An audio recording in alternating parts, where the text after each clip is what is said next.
Méditation du 20 octobre, de grandes pierres de la plus haute qualité. Les fondations étaient en magnifiques et grandes pierres, en pierre de 10 coudées et en pierre de 8 coudées. 1 Roi 7, le verset 10. Ce qui avait été un grand et bel édifice n'était maintenant que décombres. Des familles entières avaient perdu tous leurs biens et certains, moins chanceux, avaient perdu la vie, n'ayant pas réussi à évacuer les lieux avant l'effondrement. Le tremblement de terre de Mexico en 2017 a laissé des dizaines de bâtiments en ruine et d'innombrables familles sans abri. Si les bâtiments se sont effondrés, c'est parce qu'ils n'avaient pas été construits sur des fondations solides. Cela était pourtant devenu réglementaire après le tremblement de terre de 1985 dans la ville.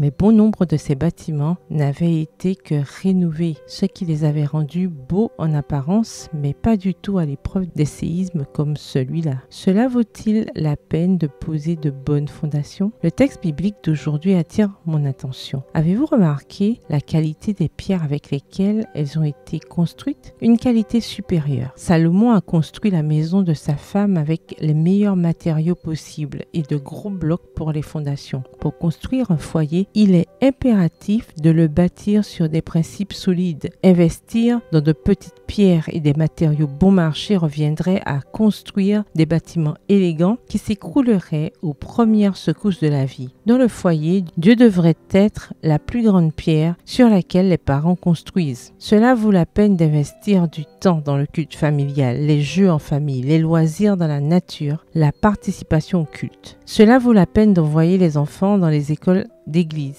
car elles sont nos alliés dans leur éducation. C'est aux parents de poser pour leurs enfants les fondements d'une vie saine et heureuse. Il leur est possible de les voir quitter la maison en possession de caractère capable de résister à la tentation et armés de courage et de force pour s'attaquer aux problèmes de la vie. Extrait tiré du livre Le ministère de la guérison, le chapitre Le foyer à la page 297, écrit par Ellen G. White. Si nous voyons dès le départ le grand impact qu'une bonne fondation aura sur la vie future de nos enfants, nous n'hésiterons pas à investir dans des matériaux de la plus haute qualité. Dans chaque enfant, on a l'occasion de construire qu'une seule fois. La bonne nouvelle, c'est que l'Éternel peut vous aider si vous le lui permettez. Voir Psaume 127, le verset 1. PS, heureuse de poser des fondations solides. Bonne journée, que l'Éternel vous bénisse.